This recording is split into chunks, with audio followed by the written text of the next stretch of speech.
con nosotros en el día de hoy. Disculpar también la ausencia, no sabemos si llegará esta tarde, del director, de Joan Carles March, y recordar muy brevemente para qué nos hemos juntado. La escuela, junto con otros 7 instituciones europeas de distintos países, ha venido desarrollando durante este año 2016 un proyecto complejo que buscaba fundamentalmente, tenéis los detalles en la documentación, poder ayudar a los países en los que se daba algún fenómeno relacionado con este proceso de migración y refugio, a desarrollar, en algún caso, mejores políticas o mejores estrategias para, básicamente, abordar el problema desde la perspectiva de la salud y, en última instancia, tener algún instrumento para fortalecer la capacitación y las competencias de profesionales que, de alguna forma, también tienen contacto con este tipo de población. Entonces, esta es un compromiso que teníamos con el proyecto de hacer algún tipo de difusión y de discusión en diversos países, comunidades autónomas, buscando fundamentalmente ideas para poder aprovechar los resultados de este proyecto y de otro tipo de acciones que hay, orientando sobre todo a la mejora de la capacitación profesional como objetivo a desarrollar.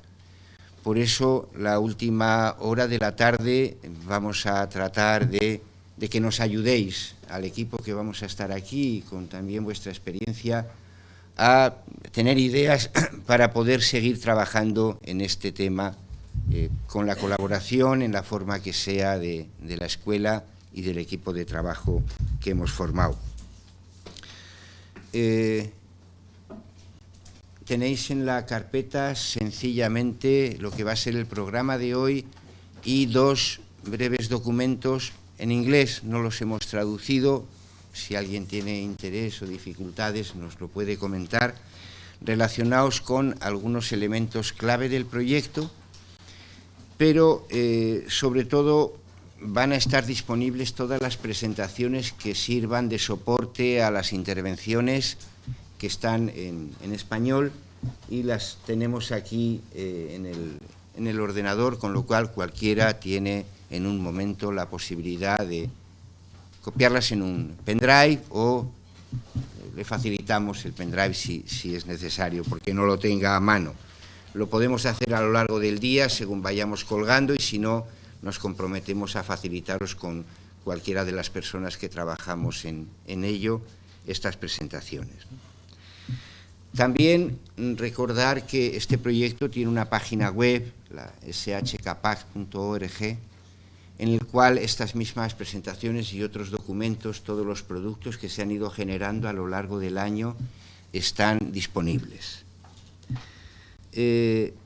Os recuerdo, ya os lo han ido comentando, que a petición de algunas personas que no podían desplazarse hoy, se está transmitiendo toda la actividad por streaming, lo cual tiene algunas pequeñas restricciones, el permiso que os hemos solicitado para poder hacerlo, y que cualquier intervención que luego a lo largo del día queramos hacer va a requerir que traslademos este micrófono tal cual con su soporte para poder al menos trasladar el sonido.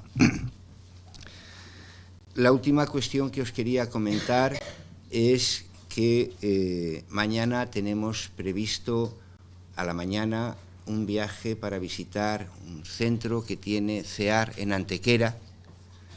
Saldríamos de aquí de la escuela a las 8:30 de la mañana y estaríamos volviendo para la hora de comer. Algunos os lo hemos comentado, algunos no. Si alguien tiene intención de ir, sí que nos interesaría el saber más o menos cuánta gente vamos a ir.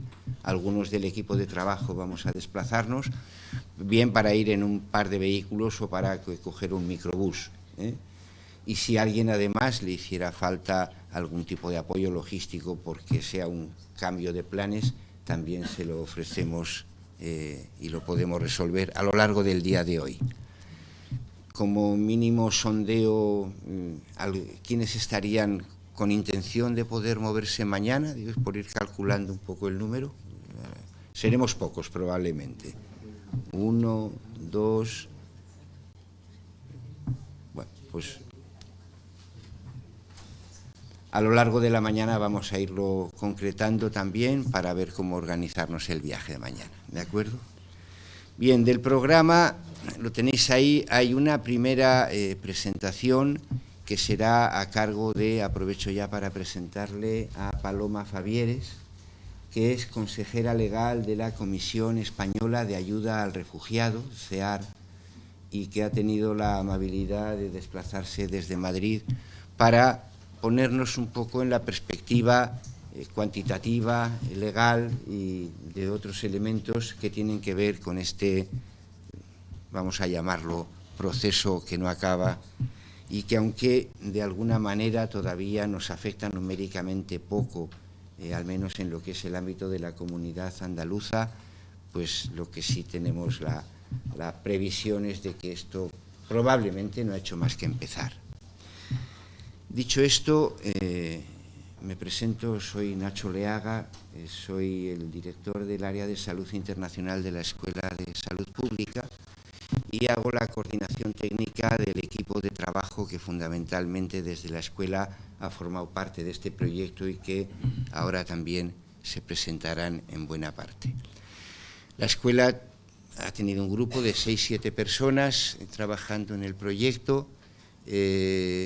La coordinación técnica ha sido a cargo de Daniel López Acuña, profesor asociado de la escuela, y hemos contado con un grupo de consultores internacionales específicos para este proyecto, Jacqueline Gerney, Ian Aitken y alguna otra gente que no se ha desplazado hasta acá, y que, bueno, pues lo que tratamos hoy día es, después de esta primera presentación, el hacer cortas presentaciones de los productos que se han ido elaborando en el proyecto.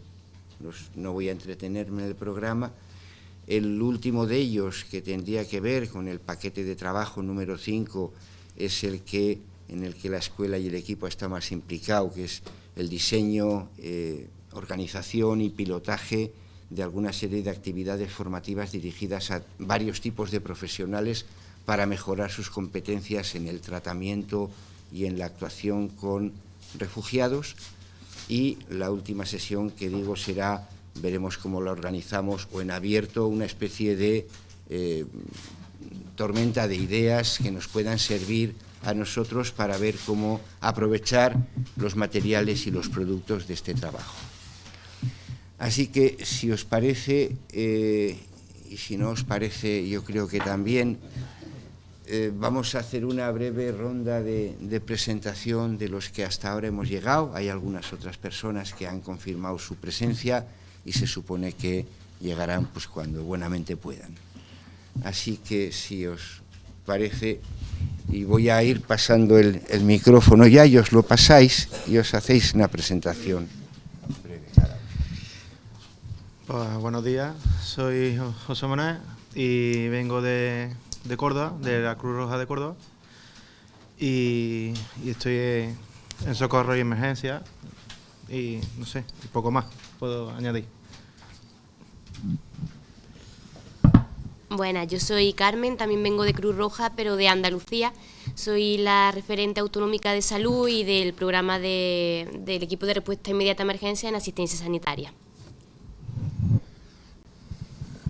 Buenos días, yo soy David, vengo de Cruz Roja de Córdoba también, y pues como ellos estoy en socorro y emergencia y en el tema de la emergencia.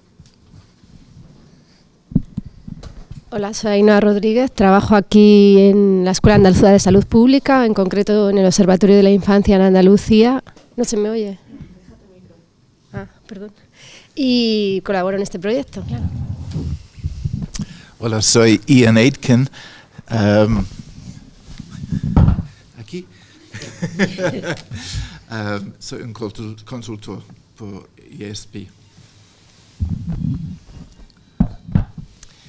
Buenos días, soy Jacqueline Gernet, de Bélgica, pero viví 30 años en el Caribe trabajando por la Organización Mundial de la Salud en sistemas y servicios de salud y ahora como consultora para la escuela.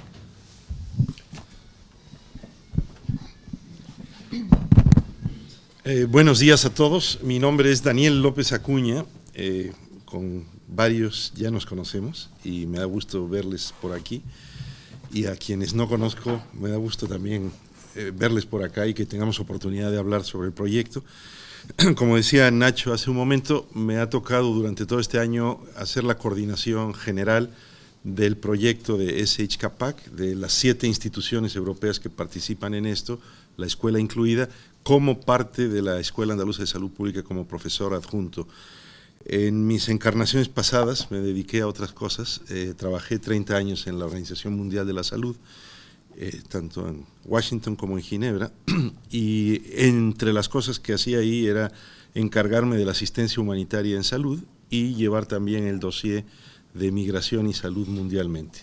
Y desde hace un par de años vivo en España y estoy asociado y ligado con la Escuela Andaluza de Salud Pública y, en este caso, coordinando este proyecto. Gracias. Soy María Ángeles Fernández y soy epidemióloga del Distrito Sanitario Málaga-Valle del Guadalhorce. Hola, buenos días. Yo soy Blanca Botello y soy epidemióloga en el Distrito de Atención Primaria Condado Campiña, en Huelva.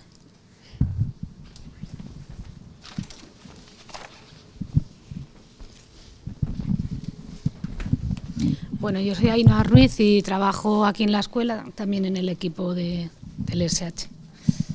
Buenos días, soy María Ángeles Cantón, soy administrativo aquí en el área de salud internacional y colaboro con el equipo técnico del proyecto. Buenos días, soy Nabil Sayed, soy psiquiatra y, bueno, afición es trabajar con inmigrantes.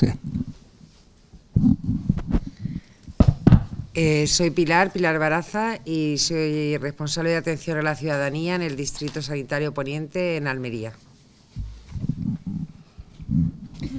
Buenos días, mi nombre es Teresa González y vengo por Médicos del Mundo Andalucía, de la cual soy presidenta.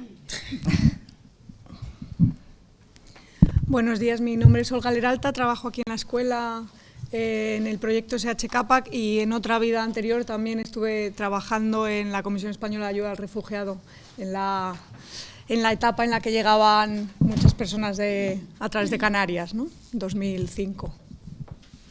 Hola, buenos días. Mi nombre es María de Lao Moreno y soy la responsable de atención a la ciudadanía del Distrito de Atención Primaria Costa del Sol. Hola, buenos días. Soy María Paz Conde y trabajo en el Servicio de Gestión Ciudadana de Servicios Centrales. Hola, buenos días. Me llamo María Hernández y vengo del Ministerio de Empleo y Seguridad Social, del área de protección internacional. Paloma Favieres, de CEAR.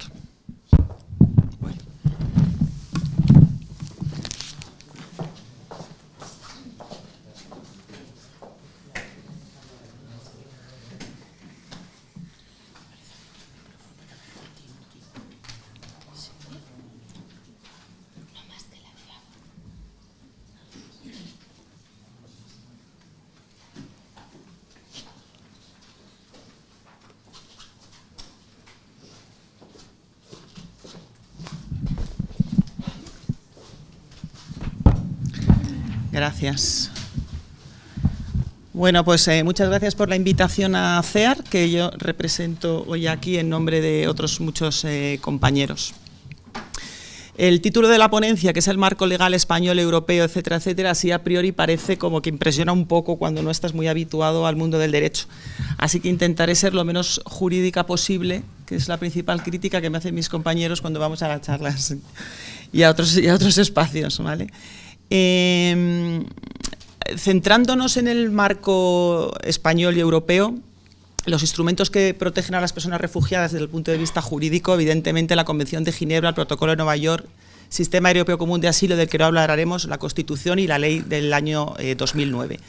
La ley del año 2009 se encuentra a fecha de hoy pendiente de desarrollo reglamentario. En su momento, hace 3 años, María, que está aquí del MEIS, me corrige, aproximadamente nos dieron traslado de un borrador en el que se desarrollaba las organizaciones que formamos el Foro para la Integración de los Inmigrantes, etcétera, del que se hicieron propuestas, pero que nunca fue elevado al Consejo de Estado.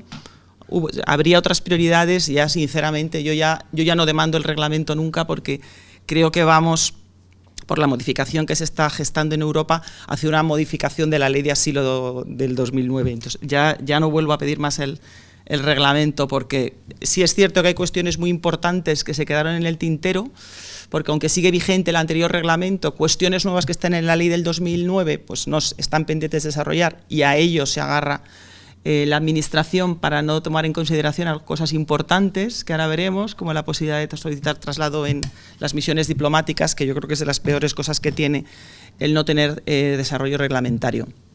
Quiero recordar brevemente quién es una persona refugiada, porque yo creo que en los últimos 2 años parece que la guerra en Siria y en otros países cercanos está enturbiando un poco lo que es ser un refugiado, que no es solamente las personas que huyen por causa de un conflicto bélico, ¿no?, sino por motivos de raza, de religión, de nacionalidad, de opiniones políticas. Y yo creo que, eso luego dará para el debate, que en muchas ocasiones todo el foco mediático, la agenda política, como dicen, la explosión de solidaridad, etcétera, etcétera, se ha puesto mucho en las llegadas de las personas que huían, o en la necesidad de acoger y de prestar asistencia a las personas que huían de la guerra, y nos hemos olvidado que nosotros tenemos refugiados en España desde hace muchos años, y por muy diversos motivos, que entran por otros lugares, por ejemplo, en la frontera sur española, donde se siguen violando los derechos de muchas personas con bastante frecuencia, ¿no? La última de ellas hace pocos días, en Ceuta.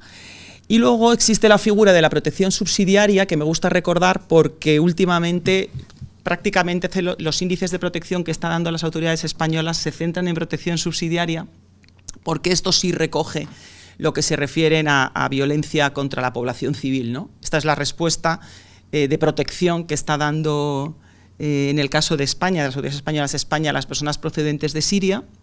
Es verdad que hay unos casos que yo creo que deberían ser estatutos de protección, porque además del conflicto bélico tienen una persecución individualizada y concreta, pero en general es café para todos y todos están recibiendo protección subsidiaria, aunque esto ya lo ha afinado un poco el Tribunal Supremo en algunas de las cuestiones.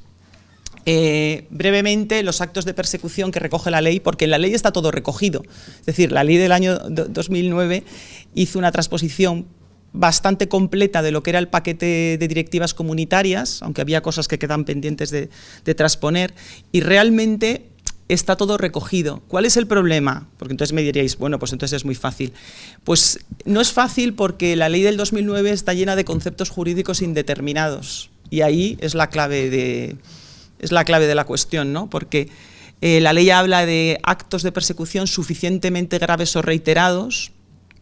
El criterio muchas veces que tiene el Ministerio del Interior sobre lo que es suficientemente grave o sobre cuánta reiteración se necesita para que sea, pues pueda ser calificado como un acto de persecución, bueno, pues eso es lo que nos da a los abogados muchas veces la batalla con la Administración. Es importante tener en cuenta que los agentes de persecución no solamente son el Estado, ¿no?, sino, bueno, organizaciones que controlan el Estado, que en ese caso es más o menos fácil de determinar, y otra figura que recoge la ley, que son los agentes no estatales, cuando las autoridades no están en condiciones de prestar una protección efectiva. Y ahí volvemos otra vez a enfrentarnos a un concepto jurídico indeterminado, que es qué se entiende por una persecución real y efectiva. Esto se ve muy claro en las cuestiones que tienen que ver con género, por ejemplo, ¿no? En temas de violencia de género, normalmente siempre el agente de persecución es un tercer agente, ¿no? Salvo en cuestiones en las que la homosexualidad, por ejemplo, esté penalizada, etcétera. Normalmente la persecución se reduce, como se dice aquí, dentro del mundo de la violencia de género, al ámbito privado. Luego, nuestro trabajo es poder determinar que el Estado en concreto no está en disposición de prestar una protección real y efectiva a la persona que solicita protección, ¿no? Bueno, pues este es otro concepto, el de real y efectivo y razonable, etcétera, pues que queda al arbitrio de la Administración y a veces a una valoración posterior por parte de los tribunales cuando no estamos de acuerdo. Respecto al procedimiento de asilo, nosotros nos encontramos muchas dificultades, ¿no? Y no solamente los abogados, sino todos los técnicos que trabajan dentro del procedimiento. Hay que tener en cuenta que el procedimiento de asilo es un procedimiento administrativo que se tramita ante la Oficina de Asilo y Refugio, que es la oficina dependiente del Ministerio del Interior, y yo siempre digo lo mismo a los abogados, es decir, nosotros en ese procedimiento administrativo podemos alegar lo que a nuestro derecho convenga. ¿Eso qué significa? Eso significa que hay que trabajar en áreas muy coordinadas, es decir, que a veces el expediente jurídico solamente desde un enfoque jurídico está cojo, es decir, que nosotros necesitamos el apoyo de otros profesionales, ¿no? Dentro de la organización o fuera de la organización, ¿no? Que es súper importante el trabajo en red y que al final muchas veces, yo siempre digo lo mismo, a nuestra mesa de abogados llega una persona que alguien ha identificado previamente como potencial solicitante de asilo. A veces entran ellos directamente, a veces los atendemos en puestos fronterizos. Nosotros en el caso del aeropuerto de Madrid-Barajas, pues bueno, llevamos muchos años siendo referente porque prestamos asistencia jurídica allí los 365 días del año en 24 horas. Entonces, en ese sentido, sí que se nota mucho la diferencia en poder trabajar en frontera, en no poder trabajar en frontera, mejor dicho, en un procedimiento acelerado en el que es un cuerpo a cuerpo el solicitante y el abogado, donde no me puedo apoyar en otros profesionales que no tienen nada que ver con lo estrictamente jurídico, donde hay que atender a una mujer en la que la Oficina de Asilo ha detectado indicios de que puede ser víctima de trata y que efectivamente en función de cómo tengas tú el día pues estás más acertado o menos acertada y a veces pues no acertamos seguramente a la hora de empatizar, ¿no? Como se dice ahora con los solicitantes, porque no tenemos herramientas adecuadas, porque solo somos abogados, no estamos preparados para otra cosa, ¿no? Es decir, se aprende pero a base de golpes, diría yo, sobre todo en un puesto fronterizo. En territorio la situación es diferente porque en territorio las personas, sobre todo si están en dispositivos de acogida, digamos, dentro de la ruta, ¿no? Que van mucho más acompañados durante bastantes meses, pues es más fácil o debería ser más fácil estar coordinado con otros profesionales, ¿no? Y que muchas actividades que tenemos de incidencia, ¿no? Que al final todo es incidencia, no todo lo que tiene que ver con formación, acaba incidiendo no solo en las políticas públicas, sino también en hacer de efecto multiplicador. Es decir, que cualquier persona que trabaja en un servicio público en un momento dado puede identificar que una persona puede ser solicitante de asilo, ¿no? Entonces, nosotros, en general, las principales dificultades que encontramos no es solamente el momento de llegar a España, ¿no? Sino la salida del país, ¿no? El hecho que tiene que ver con la intervención de las redes y las mafias, que muchas veces les hacen cambiar el alegato pensando que con esa, enmascarando la verdadera historia de persecución y pensando que con esa va a obtener mayores posibilidades de éxito en su procedimiento, incluso de acceso al procedimiento, porque muchas veces las personas desconocen que puede solicitar protección.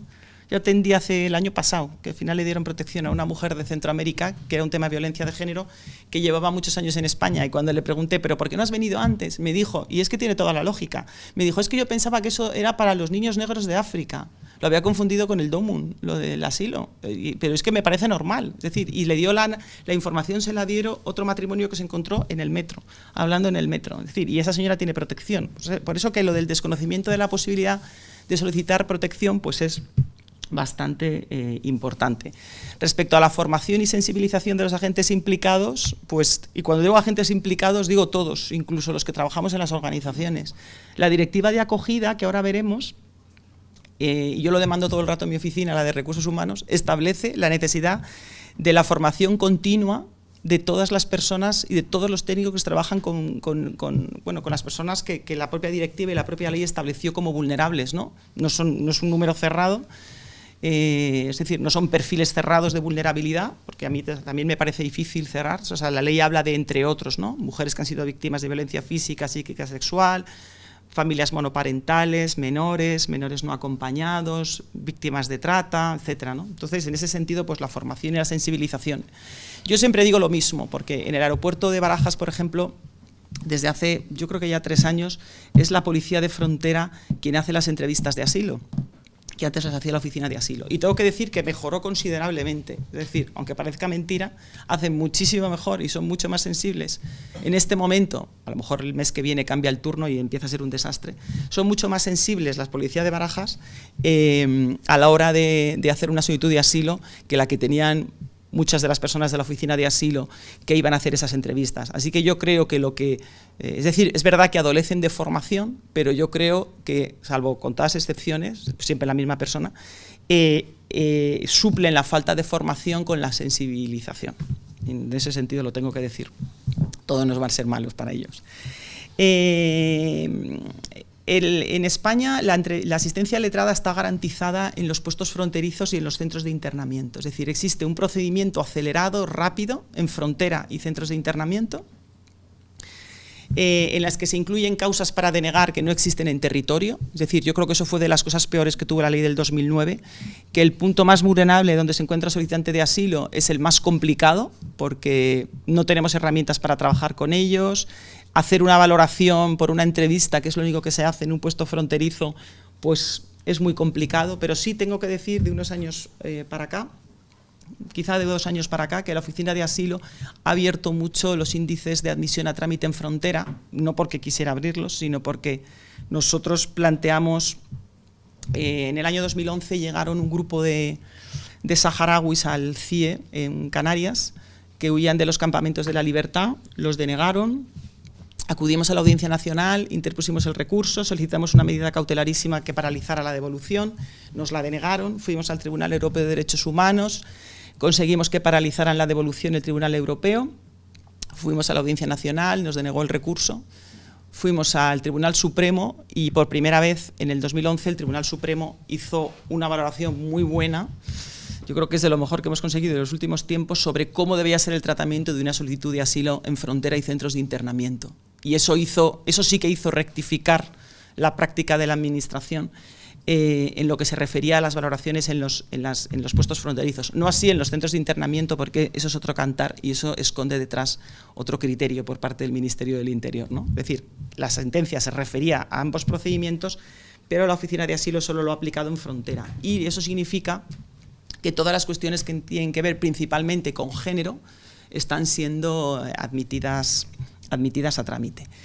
Otra vez me vuelvo a parar en frontera porque nosotros en frontera recibimos a veces personas que alegan haber sufrido muchas torturas o malos tratos. Tenemos un problema importante y es que en ese caso son derivadas al médico del aeropuerto, que tengo que decir que es bastante amable y bastante colaborador, no conmigo, sino con las personas de Cruz Roja, que son las que los llevan al médico. Pero yo tuve hace un año así una mujer que tenía como 27 latigazos, pero él no quería poner el informe que eran latigazos.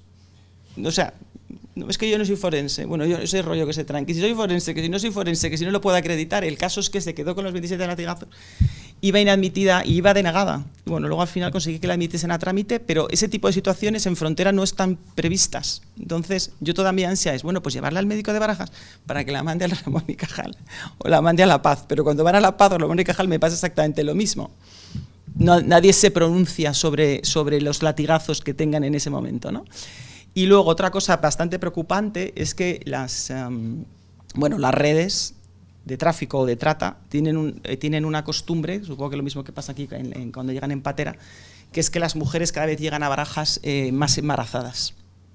Hay más embarazadas y de más tiempo. Entonces, cuando las remiten a La Paz, yo lo que quiero es que en La Paz me digan que no puede volar, pero no lo dicen.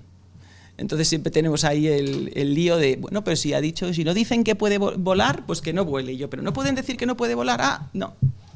Bueno, ahí seguimos teniendo un agujero bastante importante. Respecto a la entrevista y a la formalización de la solicitud, y esto no es solamente para los profesionales que hacen las entrevistas, sino también para los abogados, hay que tener en consideración, yo siempre lo digo, realidades culturales, tradicionales, religiosas, tal. Esto parece muy básico y muy evidente, ¿no? Y sin embargo, yo creo que no lo es tanto a veces, incluso por parte de los propios técnicos. Yo siempre cuento el mismo caso que me pasó el año pasado. Era una mujer de Ucrania lesbiana, que su padre era pastor religioso de algo, y ella me dijo en la entrevista que que iba a ir al infierno.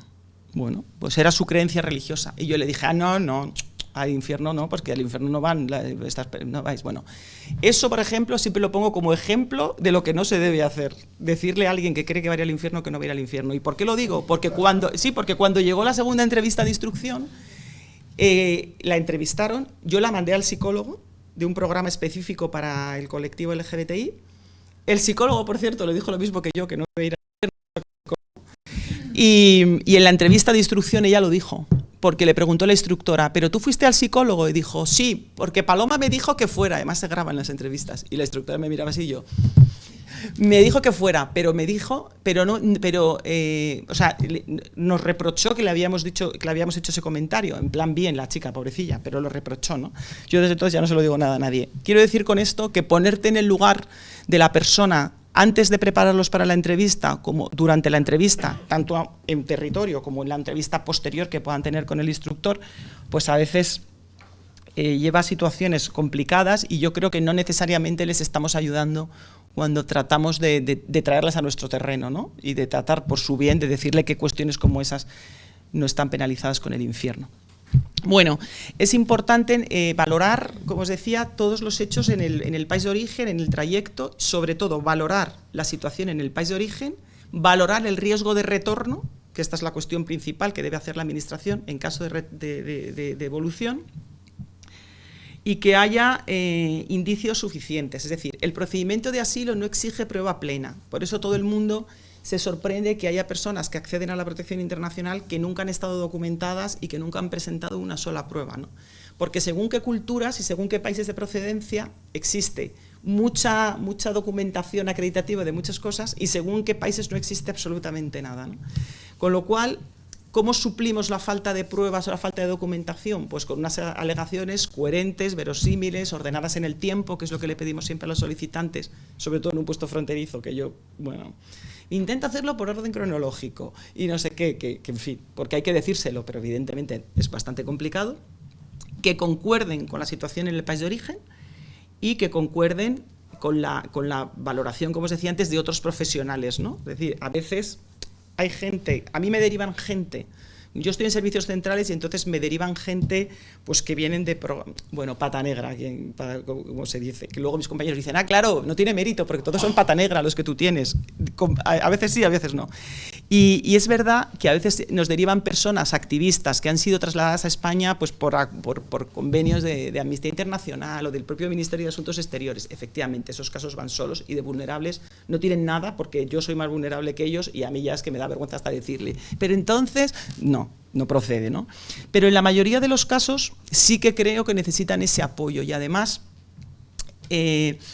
normalmente en el procedimiento de asilo y con los índices que tenemos en España los casos buenos de verdad van solos, los malos caen por su propio peso, pero sí que hay todavía un número muy importante de expedientes y de solicitudes que sí que necesitan ese apoyo no solamente jurídico, sino de todas las áreas, tanto internas de la organización como de otros profesionales, ¿no? Y no porque tratemos de montar historias, porque nosotros desde luego en CEAR no montamos historias de asilo y no estamos aquí para fabricar historias de asilo y que no existen, es decir, todo el mundo tiene derecho a solicitar protección internacional, pero también nuestra intervención tiene que ir orientada en ese sentido.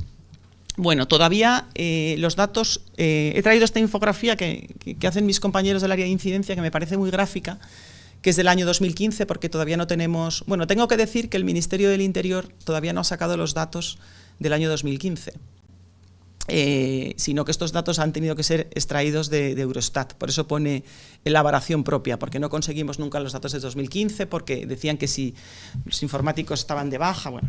un caos. La gestión de los datos por parte de Interior el año pasado ha sido un caos. En el año 2016 parece que van por 12.000 y pico a 30 de octubre. Yo creo que acabarán el año con más o menos el mismo número de solicitudes, que fueron 14.000 y pico el año pasado. El año pasado todavía hubo, la mayoría de las solicitudes eran de Siria, y es porque hubo un incremento, una entrada importantísima, como 6.000 y pico personas, por la frontera de Nador. Ahí se vivió este año a 30 de octubre, no, ya a finales de noviembre, porque pedí los datos hace poco, llevamos en Nador, en la frontera de Melilla, ahí han entrado unos 1.700 personas de Siria, ¿no? Frente a las 6.000 y pico que entraron el año pasado, ¿no? Y ahí se vivieron y se siguen viviendo situaciones dantescas. ¿Y por qué? Porque el Ministerio del Interior modificó la Ley de Seguridad Ciudadana, introdujo una disposición adicional para intentar dar cobertura legal a las devoluciones ilegales que se hacen en Ceuta y Melilla. Eso está todavía pendiente de resolución por parte del Tribunal Europeo de Derechos Humanos, que está conociendo 2 casos. Y ya no sé lo que tardará, porque nosotros hicimos una intervención como terceras partes y ya veremos lo que pasa, ¿no? Yo creo que van a ser favorables, que van a condenar a España, pero bueno, lo veremos.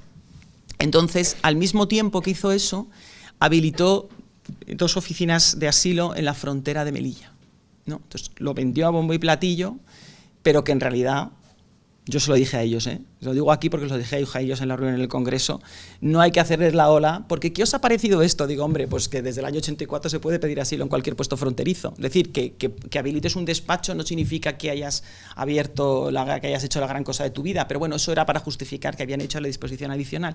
Y entonces era, no, si no hace falta saltar la valla, los que quieran que vayan al puesto fronterizo. El problema no es acceder al puesto fronterizo, el problema es salir de Marruecos.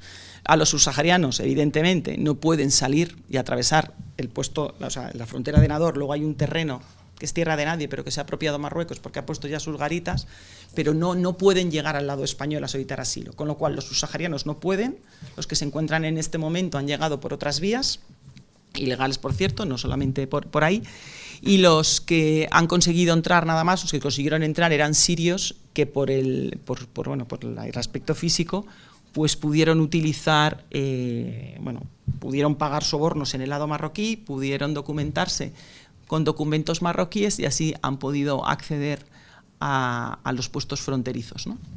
Este mapa del año 2015 va a quedar más desdibujado, un poco diferente en el 2016, porque aunque yo creo que en número de solicitudes nos vamos a quedar igual, lo cierto es que la primera nacionalidad puede que vaya a ser Venezuela. Venezuela y Ucrania van a ir a la par más o menos, es decir, Siria va a pasar a un tercer lugar y Ucrania y Venezuela, a mediados de año era Venezuela la primera, ahora mismo en este momento no me atrevo a decir con exactitud cuál podría ser. Respecto a las resoluciones de asilo, el año pasado solo se resolvieron finalmente 3.240 solicitudes. O sea, esto es un número irrisorio y es un número ridículo.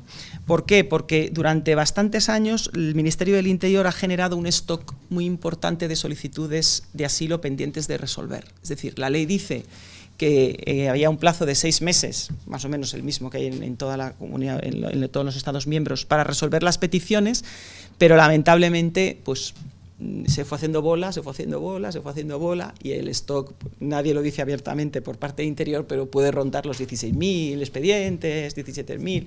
Hoy estoy tirando a lo bajo para que luego no me regañen, pero por ahí debe andar. ¿Eso qué hace? A raíz del refuerzo en medios humanos que ha tenido la Oficina de Asilo y Refugio, desde hace 3-4 meses o así, han empezado a darle bastante movimiento. Si el año pasado se resolvieron 3.200, pues esas son las que se han podido resolver este año en 3 meses, con lo cual es de prever que en unos meses la cosa, pues coja ritmo, ¿no?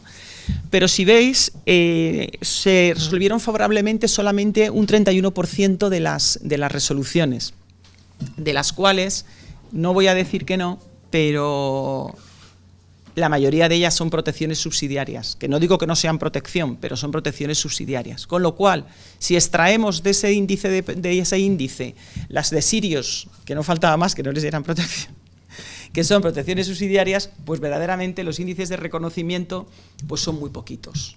Muy poquitos. Como veis, el año pasado hubo 220 estatutos de refugiados de personas que no eran de nacionalidad siria. Es decir, no somos un país de refugio. Es decir, si separamos... Es verdad que se ha avanzado también algo en cuestiones que tienen que ver con género, pero básicamente pues los índices son bastante distintos a los que hay en otros Estados miembros que ahora os voy a poner.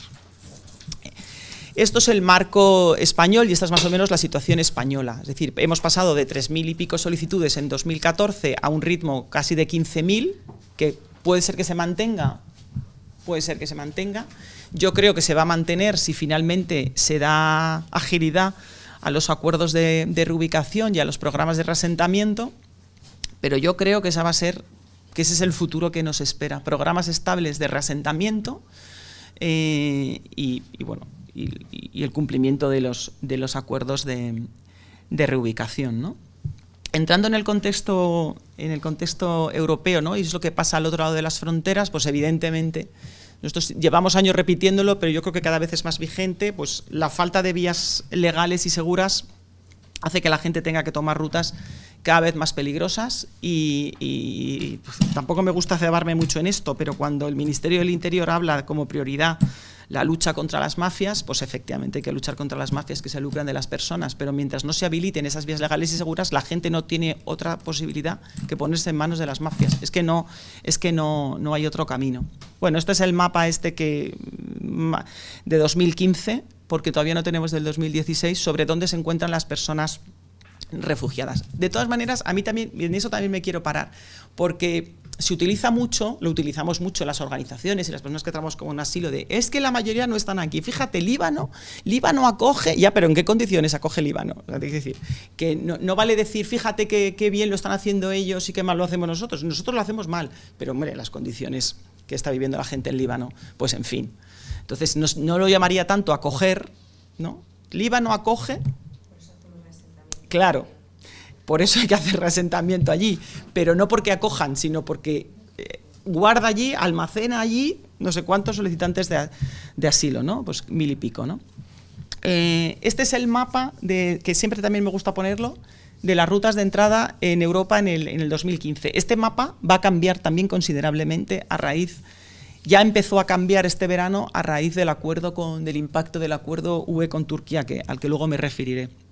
Como veréis, el número de entradas por la frontera sur es irrisorio. Es decir, se ha utilizado siempre políticamente como el gran asalto, etcétera, invasión, no sé qué, por parte de Interior, y que si quedan todavía 4.000 esperando el asalto. Yo se lo oí el otro día en unas jornadas a uno de Exterior que estaba conmigo. Lo tengo por ahí apuntado porque revisé las notas ayer, pero lo cierto es que no ni están 8.000 ni 20.000 esperando asaltarnos, y la ruta principal, como veis, se produce por la ruta central, si bien desde el acuerdo con Turquía empieza a desplazarse a Italia. Este es un mapa que actualizan mis compañeros de incidencia todos los viernes, y que lo actualicé el viernes. Puede haber algún dato lamentablemente cambiado porque lo actualizan los viernes, pero yo creo que es bastante gráfico de cuántos son los reubicados en España, cuántos son los reasentados, la Unión Europea, los reasentados en la Unión Europea, tal. Nosotros tenemos un dato que también al de Exteriores este verano le molestó mucho, bueno, se reía, pero le molestó que lo dijera, ¿no? Que siempre utilizamos en CEAR a este ritmo, ¿cuántos años necesitaría España para cumplir los acuerdos de reubicación? El último iba por 43, no sé, necesitaríamos 43 años para cumplir los acuerdos de reubicación al ritmo que llevamos, pero bueno, habrá que ver cómo se desenvuelve en los últimos meses, en los que parece que sí que puede haber un impulso importante. También me quiero parar aquí. Sí. Pues los procedimientos de reasentamiento se hacen desde terceros países. Por eso decía María que se hacían reasentamientos desde Turquía o desde Líbano. Es decir, son personas que se encuentran ya en situación, ya han sido reconocidas. La selección la hace el ACNUR en el terreno, pero bueno, el Ministerio de Empleo y el Interior participan en todo ese proceso, y es decir, esas personas ya vienen aquí reconocidas prácticamente en su protección. Los programas de reasentamiento desde el año 2009 están incluidos en la ley, y el Gobierno tiene la potestad de, a través del Consejo de Ministros, abrir todos los años un cupo. Es decir, al Gobierno no le hacía falta esperar a los acuerdos de reasentamiento a los que se acogió en el mismo paquete que la reubicación, pero bueno, porque lo cierto es que lo tiene ahí, pero bueno, no está mal que se haya si lo cumple, no está mal que se haya obligado también en esos acuerdos. Y la figura de la reubicación no ha existido nunca, es decir, verdaderamente no existe.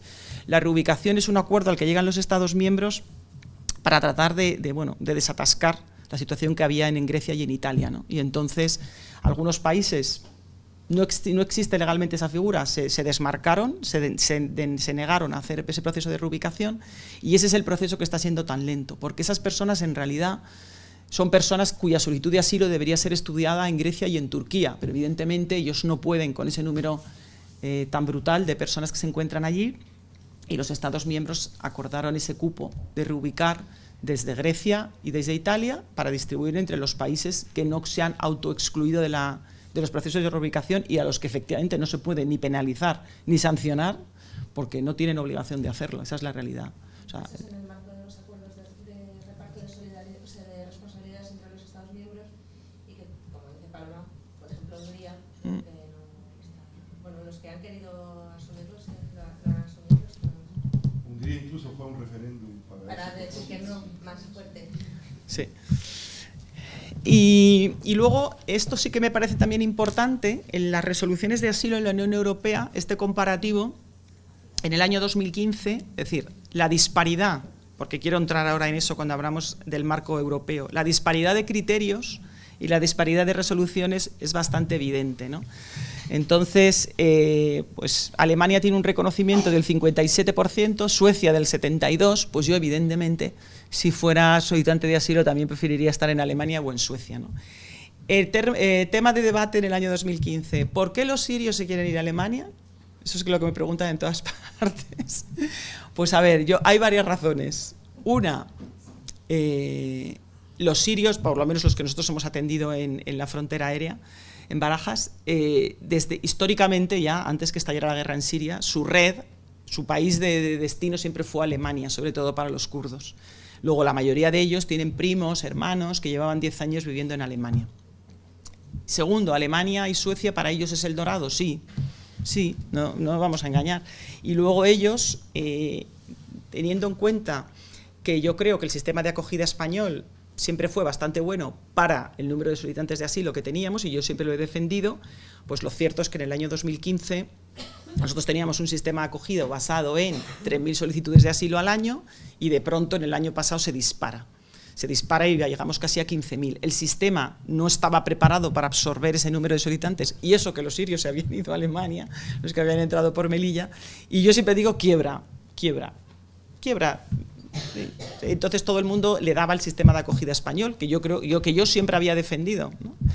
Pero lo cierto es que quiebra, y el Ministerio se refuerza en el último trimestre aproximadamente del 2015, se refuerza, y yo creo que, a ver, todo es mejorable, pero también es mejorable la asistencia jurídica y la psicológica, y entonces el sistema se refuerza y, bueno, digamos, hemos continuado, yo creo que en parámetros bastante aceptables, ¿no? Tengo que decir que nosotros gestionamos, tenemos... O sea, el MEIS lo sabrá mejor que yo, 800, 900 plazas de acogida en este momento. Son dispositivos de acogida, bien pisos o bien centros, en el caso de CEAR, pero que son financiadas por el Ministerio de Empleo, que no por eso lo defiendo el sistema de acogida, porque tampoco defiendo a Interior, pero que sí, pero que gestionamos nosotros, ¿no? Entonces, en ese sentido, pues las condiciones de acogida y los vaivenes de la acogida, pues los conocemos muy bien.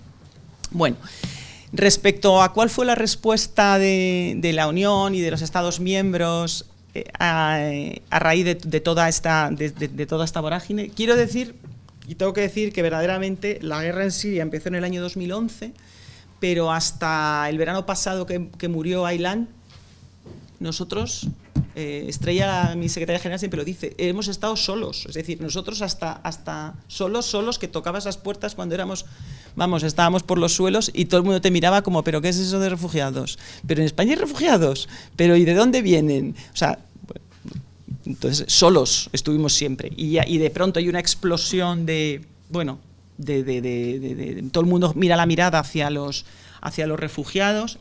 Entramos a veces... Y puede ser que yo también a veces, yo ya me he corregido, en ese discurso un poco perverso y clasista de diferenciar mucho los flujos mixtos, los que son refugiados y los que no deben ser.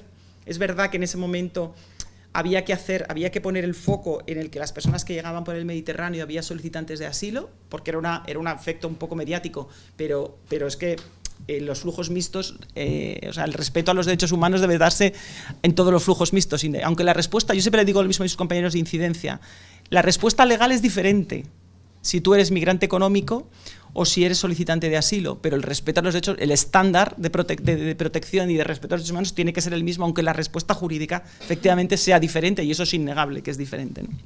Entonces, todos aprovechamos en ese momento, efectivamente, esa necesidad de poner el foco en que entre los flujos mixtos había personas necesitadas de protección internacional. Bueno, lo había dicho Frontex ya. Además, Frontex daba unas cifras todavía más altas de las que dábamos nosotros. Y se empiezan, y ante esto, ¿qué hacen los estados? Blindarse, se blindan, continuar blindándose. Entonces, siguen buscando soluciones que tienen que ver con la externalización de fronteras. No solo el acuerdo de las negociaciones con Turquía y, bueno, y ese listado que ahora veremos de países de origen seguros, de terceros países seguros, de dotaciones presupuestarias para que el trabajo de gendarmes lo haga otro. Y últimamente, además del acuerdo con Turquía, los fondos fiduciarios que están condicionando la cooperación a la política de control. Es decir, los últimos acuerdos que se han firmado y que se están gestando en el seno de la Comisión van destinados a condicionar, como lo han hecho siempre realmente, porque eso fuera el Plan África, a condicionar la cooperación al control de fronteras y a los acuerdos de readmisión. Y los acuerdos de readmisión van y están yendo de nuevo por la vía de la cooperación. Bueno, el acuerdo UE-Turquía, bueno, a estas alturas ya todos sabéis que fue un acuerdo al que se llega en el mes de marzo, por el que, bueno, básicamente con la promesa, yo creo que bastante incumplida por parte de la Comisión, de impulsar las negociaciones de adhesión de Turquía, la liberación de visados, que se lo han parado, y el desembolso de 6.000 millones de euros, etcétera, pues por cada persona. Ellos además hablan de migrantes regulares llegados, pues será retornado, y por cada persona que sea retornado van a reasentar un sirio, y solo sirios, desde Turquía. Bueno, el acuerdo da para mucho. El acuerdo jurídicamente no es un acuerdo, nunca lo llamaron agreement, lo llamaron declaración. Y lo hicieron con toda la intención. O sea, ya los servicios jurídicos, que son mucho más listos que nosotros, ya se cuidaron mucho de llamarlo declaración para defender que no es un acuerdo, como han hecho después, ¿no? Nosotros presentamos una denuncia en CEAR a la Comisión por entender que la aplicación práctica del acuerdo incurría en infracción del derecho de la Unión, porque atentaba contra un número... Bueno, contra las directivas principales, incluida la directiva de retorno, que nunca pensé yo que fuera a pedir que por favor aplicasen a alguien la directiva de retorno, pues hasta pedimos que aplicasen la directiva de retorno, porque las primeras expulsiones, el día anterior, la noche anterior a la entrada en vigor del acuerdo, de pakistaníes en un barco, ni siquiera se respetó la directiva de retorno, porque ni siquiera tuvieron derecho a asistencia letrada, etcétera, y es el día de hoy que no sabemos dónde están los pakistaníes. Nosotros planteábamos que Turquía no es un país seguro para los refugiados. Pues he puesto ahí TDH porque Turquía, y yo creo que eso es un dato que es absolutamente objetivo, no se trata de divagar y hacer demagogia sobre Turquía, es seguro o no es seguro, ha sido condenado en el 90 y tantos % de los casos por parte del Tribunal Europeo en todas las cuestiones que han sido elevadas al Tribunal Europeo. Y yo creo que con eso se ha dicho todo. Y de hecho, el asesor del MAEC este verano en Santander me dijo, ese es el único argumento que no te puedo rebatir. Es decir, de todo lo que hemos dicho todos, que solo lo dijimos nosotros en CEAR, y me dijo, es el único argumento que no te puedo rebatir. El número de condenas que tiene Turquía por parte del Tribunal Europeo de Derechos Humanos, porque eso ya no es una valoración subjetiva de las ONGs y de las organizaciones, ¿no? Bueno, por supuesto, vulnera el principio de no devolución, se han hecho expulsiones colectivas que están prohibidas en el protocolo, discrimina por país de origen, que va en contra de la Convención. Como os decía, ni siquiera se observaron las garantías de la directiva de retorno. ¿Os acordáis que le llamaban la directiva de la vergüenza cuando se aprobó en su momento? Y en aquel momento había una total falta de los estándares mínimos en Grecia, ¿no? Tal como reconoció el Tribunal Europeo. Tengo que decir que el día antes de la entrada en vigor del acuerdo, el viernes anterior, esa tarde-noche, el Parlamento griego incorporó todo el paquete de directivas comunitarias a su legislación, porque claro, si Grecia no tenía un sistema de asilo adaptado a las directivas comunitarias, la declaración se caía por todas partes, ¿no? y les iban a dar por todas partes. Entonces Grecia, atropelladamente, la noche anterior, aprobó el paquete de directivas. Nosotros, como os decía, el 4 de mayo presentamos la denuncia a la comisión, lo firmó muchísima gente, como 300 y pico organizaciones, también lo firmaron y mucha gente a título particular. Presentamos una queja ante la Defensora del Pueblo Europea, presentamos ante el Comisario Europeo y, como os decía, lo que planteamos es una vulneración de la normativa europea por la aplicación práctica del acuerdo, porque otra cosa no podíamos hacer. La primera respuesta que hemos recibido por parte de la Comisión el 15 de septiembre es que se trata de ya se han mojado, se trata de una declaración política, no de un acuerdo. Entonces, ellos lo que dicen es, como no es un acuerdo sino una declaración, no estamos obligados a hacer una valoración del respeto a los derechos humanos en esa valoración del acuerdo. Dice, además eso ya fue, nos han despachado en 2 párrafos, las garantías de retorno ya fueron ampliamente analizadas antes de la toma del acuerdo y además han descendido las llegadas. Entonces dice algo así como, bueno, tiene que haber mejoras todavía, pero estamos muy satisfechos y además un representante de la comisión que estaba el otro día en Santander me dijo, y el acuerdo ha sido un éxito.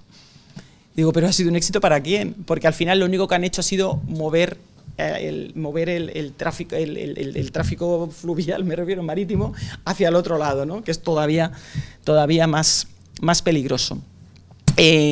La única cosa, el comisario de Derechos Humanos del Consejo de Europa está desaparecido, de ese no hemos tenido respuesta. La que sí que está bastante implicada en el tema es la Defensora del Pueblo Europea. Ella, yo creo que sí que le tiene ganas, teniendo en cuenta el papel que tienen los defensores del pueblo, tanto europeos como los regionales, ¿no? Que es más allá de hacer una... Nosotros le trasladamos la respuesta de la comisión, a ella le pareció una tomadura de pelo, no, sé que en público no lo va a decir, pero le pareció una tomadura de pelo, y ella cree que la queja va a estar cerrada a finales de diciembre. Yo voy a estar mañana con ella en una mesa, en el Congreso de la Abogacía, y a ver ella qué dice. La saltaré cuando salgamos de la mesa, porque ella va a estar allí y supongo que se va a pronunciar también sobre el acuerdo. De todas maneras, no quiero pasar a la siguiente sin poner también de manifiesto que el acuerdo UE-Turquía es una réplica del acuerdo tácito que tiene España con Marruecos en la frontera sur. Y eso, la frontera sur es la gran olvidada, nadie le hace ni caso a la frontera sur, nadie le hace ni caso a las personas que llegan en patera en esa situación, a las costas andaluzas, que lo sabe Cruz Roja mucho mejor que yo, y parece que lo único que existe son los... Esto queda un poco así, pero lo único que existe son los niños sirios que llegan a las costas griegas, y te tengo que decir que en las pateras han muerto muchos niños y no ha causado impacto en la opinión pública, ni las mujeres que llegan con niños de 2 años, no sé por qué. Yo tengo mi propia visión y es porque son negros, de verdad, porque la gente se ha solidarizado más con esas imágenes porque veía a sus hijos, yo creo, en esos niños. Sinceramente, es que si no, no le encuentro otra explicación. Yo hace poco, ese verano, siempre cuento esta anécdota, estaba en la peluquería y oía a la desde al lado que decían, es que son como nosotros. Y lo repetía y lo repetía. Yo creo que no se refería solo al físico, que se refería a otras cosas. Pero yo creo que eso es lo que caló en la opinión pública, que son como nosotros. Pero es que no sé por qué los otros no son como nosotros, salvo porque son negros, sinceramente, no, y lo he pensado mucho y no le encuentro otra explicación. No sé por qué la imagen o los ataúdes blancos de Lampedusa no calaron de la misma manera, porque calaron el primer día, todo el mundo se quedó impactado, pero no pasó de ahí. Es decir, luego se acabó la operación que tenía Italia en el Mediterráneo, pusieron Tritón, bueno, y nosotros desde CEAR advertíamos, oye, que cuando acabe la operación de Italia y sea Tritón, que no van a llegar a todo el Mediterráneo. Y todos nos miraban como... No sé, ¿qué nos habla? O sea, no, a nadie le puso... Entonces yo creo que esto es que el acuerdo UE-Turquía es una réplica de lo que ha pasado en la frontera sur y no he visto a nadie manifestarse en ese sentido. Pero bueno. Volviendo y retomando al sistema común de asilo, lo que ha puesto en evidencia, como habéis visto antes aquí, ¿no? En esta parte, esto se refiere solo a decisiones, ahí no hay condiciones de acogida, etcétera. Lo que ha puesto en evidencia es que el ansiado sistema europeo común de asilo pues no existe. Sigue habiendo disparidad entre todos los Estados miembros, no solamente en las condiciones de acogida, en las oportunidades de integración, evidentemente, y en la disparidad o en los propios criterios, ¿no? En la propia directiva de cualificación. Entonces, en los 90 se aprueba el SECA, que llamamos, el Sistema Europeo Común de Asilo, para intentar armonizar algo que no consigue el objetivo, ¿no? Entonces, hay una directiva de procedimientos de asilo, sobre condiciones de acogida, sobre cualificación, reglamento de Dublín, bueno, y Eurodac, que tiene toma de huellas. Evidentemente, el sistema común de asilo, desde mi punto de vista, ha sido un fracaso. Perdón, como dicen en la Comisión Europea, no ha funcionado adecuadamente. Desde mi punto de vista, ha sido un fracaso.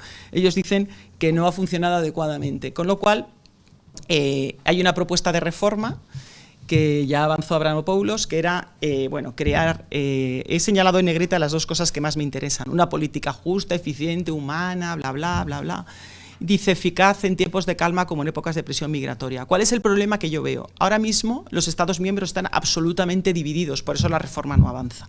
Hay un clima de desconfianza, aunque él hablaba de confianza mutua, y por eso le he puesto en negrita, hay un clima de desconfianza total, y los estados, porque yo, desde mi punto de vista, no se puede legislar, él dice, que funcione en tiempos de calma, lo que no se puede es intentar legislar en una época convulsa. Esta reforma la tenían que haber acometido hace mucho tiempo y no esperar a la situación en la que nos encontramos para plantearla, porque lo que hay y lo que se ha generado es la desconfianza entre uno y otro, y además se desprende de los propios textos que va cada uno a cubrirse las espaldas entre los propios estados, con lo cual no sé lo que acabará de esa...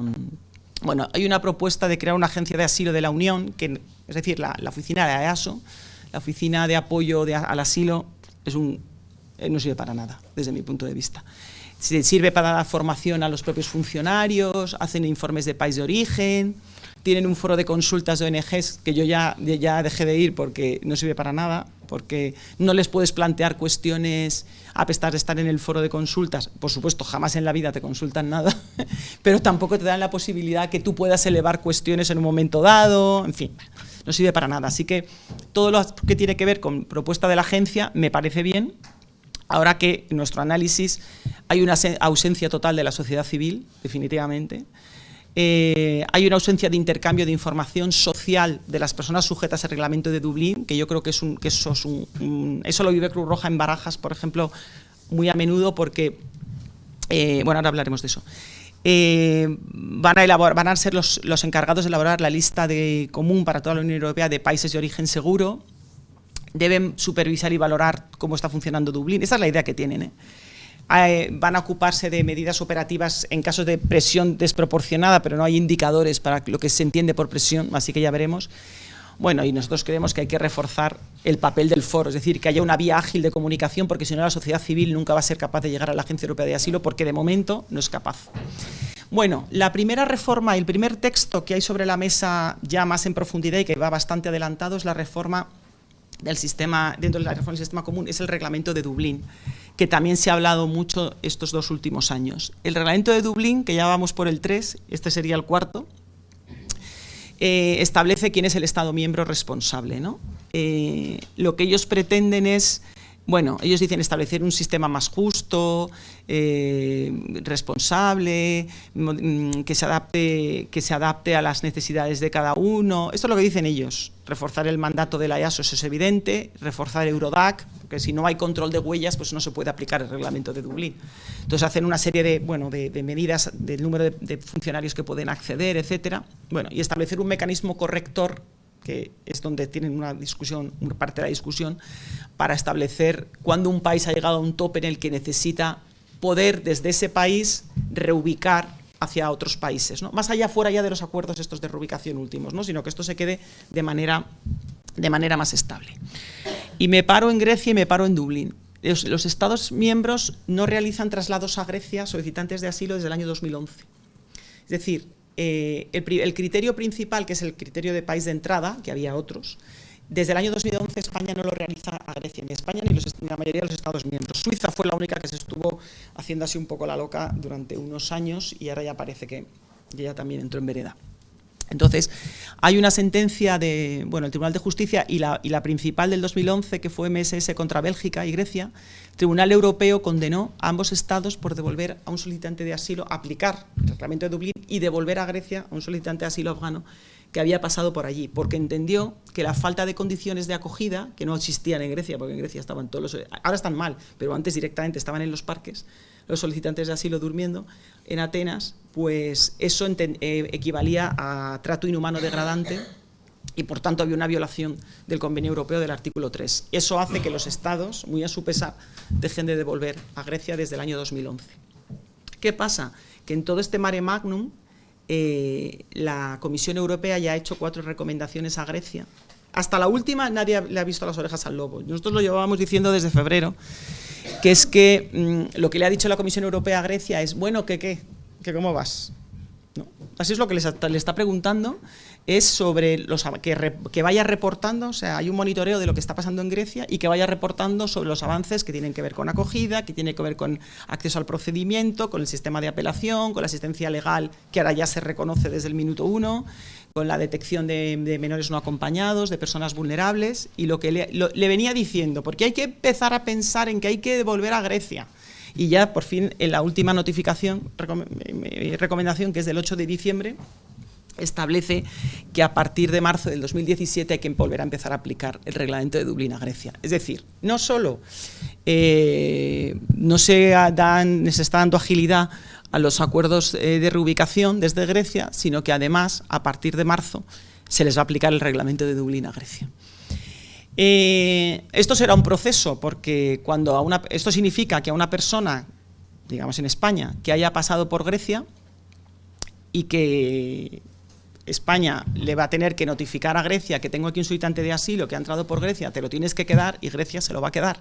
Nosotros podremos ir a los juzgados centrales de lo contencioso administrativo, que a todos los que he ido, todos los he perdido, todos los que han tenido que ver con traslados a Grecia, porque no están en eso. Los juzgados centrales de lo contencioso administrativo atienden 1000 cuestiones y lo que menos les importa y les va a importar es la aplicación del reglamento de Dublín. Así que ya veremos en qué situación. Yo creo, esto es el 8 de diciembre, yo creo que esto va a acelerar la llegada de personas otra vez. Va a incrementar el número de personas, las llegadas a través de Grecia otra vez. Y seguramente a Italia, Eso ya es una percepción mía, pero es lógico. Si ellos anuncian que desde marzo de 2017 van a empezar a aplicar el reglamento de Dublín, la gente va a empezar a intentar llegar antes y eso lo tienen que tener en cuenta. Bueno, la propuesta, voy un poco regular, la propuesta de análisis, la propuesta de reforma que están haciendo Dublín tiene básicamente el objetivo de penalizar los movimientos secundarios. Están obsesionados con eso. Lo que quieren es que los solicitantes de asilo no se muevan de un lugar a otro. ¿Y eso cómo se consigue? Penalizando, excluyéndolos de la acogida y de las prestaciones. Es decir, ¿que te vienes aquí? Pues entonces te vamos a aplicar un procedimiento antes de empezar a estudiar tu petición. En 10 días vamos a determinar si eres Dublín, como decimos nosotros, o no. Eliminan, que esto es una barbaridad, eso es una barbaridad para los estados. A mí, yo soy su abogada, me da igual, pero para los estados es una barbaridad. Eliminan el cese de responsabilidad. Ahora mismo el reglamento de Dublín establece un cese a una cláusula de responsabilidad que cesa a los 12 meses. Esa cláusula la quieren eliminar, con lo cual todos los países que son frontera exterior, o sea, quieren utilizar como único criterio que el primer país de entrada sea el que se lo tiene que quedar. ¿Qué pasa? Que España se está defendiendo en la Comisión con uñas y dientes, España y todos los países que son frontera exterior, porque el otro día, que también coincidí en la Comisión Europea con la subdirectora de asilo, ella decía, es que no se puede utilizar eso como criterio de entrada. Digo, pues haberlo hecho antes, cuando tenías la posibilidad, es decir, se agarran a eso ahora que a ellos les perjudica, ¿no? Y es que antes había otros motivos para tener en cuenta poderte quedar con un Dublín, ¿no? Había razones culturales, razones humanitarias. Lo único que mejora es que han incluido dentro de los vínculos familiares a los hermanos, pero siguen excluyendo a los hijos mayores de edad. Y yo creo que es más importante poder traer a tu hijo de 18 que a mi hermana de 50, digo yo. Pero bueno, entonces han limitado, había una cláusula discrecional, una cláusula de soberanía, que permitía a los estados poder quedarse los solicitantes de asilo, aunque no fuera de su competencia, se lo podían quedar. Esa se la cargan y solamente la dejan para otros lazos familiares. Eso es una barbaridad, porque los estados ya están maniatados para que, aunque quieras, no te los puedas quedar. Con lo cual, eso es una barbaridad. Miembros de familia, bueno, la única ventaja es que incluyen a las familias, a los matrimonios y parejas de hecho que se han hecho en el trayecto. Las personas dependientes siguen siendo un hándicap porque las personas dependientes sin familia no son un argumento para poder continuar en el país por el que entraron, ¿no? Y ahí lo que le está pasando a Cruz Roja, o sea, al aeropuerto de Barajas por Dublín llegan gente en situaciones, o sea, que directamente de Barajas se van al hospital y entonces se quedan ahí en diálisis 2 meses o 3 meses, o sea, unas barbaridades. Entonces nosotros lo que le decimos es, está previsto ya, oiga, pero aporten información médica. Si no se lo quieren quedar me parece bien, pero aporten información médica, no manden a la gente a la buena de Dios. Pues así los están mandando. Por eso digo que el tema de las personas dependientes, a veces no son dependientes de familiares porque no tienen, pero son dependientes del propio Estado al final, porque si llevan un año en un centro por ahí de discapacitados, pues son dependientes del Estado, aunque no tengan a su madre, más dependientes del Estado que los vínculos familiares. Luego hay una automatización y una aplicación automática ya de lo que es país de origen, primer país de asilo y tercer país seguro, es decir, ahí van a establecer procedimientos súper acelerados para en 10 días quitártelos de en medio, y eso va a limitar mucho el derecho a un remedio efectivo. Se excluye de condiciones de acogida en el otro estado, que esto es que aquí de la cuestión, es decir, si te quedas aquí te vas a quedar en la calle porque vas a estar excluido de todo, porque tengo que decir que España es de los pocos países que los dublines entran otra vez en el sistema de acogida. Eso es un guiño al MEIS, pero es verdad, tengo que decirlo, es decir, los dublines que se piden vuelven a ingresar en el sistema. Eso no se da en ningún país de la Unión Europea, pero es que con esto no se va a poder dar ni siquiera dependiendo de cuál sea la decisión o la orden que dé en un momento dado el Ministerio de Empleo. Se reducen los plazos, se disminuyen garantías, etcétera. Voy corriendo ya, pues la siguiente propuesta es el establecimiento de una nueva directiva de procedimientos, que está bien porque va a agilizar los plazos, etcétera, pero evidentemente va a haber una merma en la garantía de derechos. Es verdad que se garantiza la identificación de solicitantes en situación de vulnerabilidad previa a su solicitud de asilo, especialmente en puestos fronterizos, pero, por ejemplo, sigue teniendo cuestiones, ellos se agarran a que eso ya estaba en la anterior, digo, bueno, pues si está en la anterior, aproveche usted para modificarla. Sigue habiendo la posibilidad de menores en detención. En España no hay menores en detención, pero en el resto de los países miembros en muchos la hay y la directiva le sigue dando alas para hacerlo. Se sigue teniendo la posibilidad que en España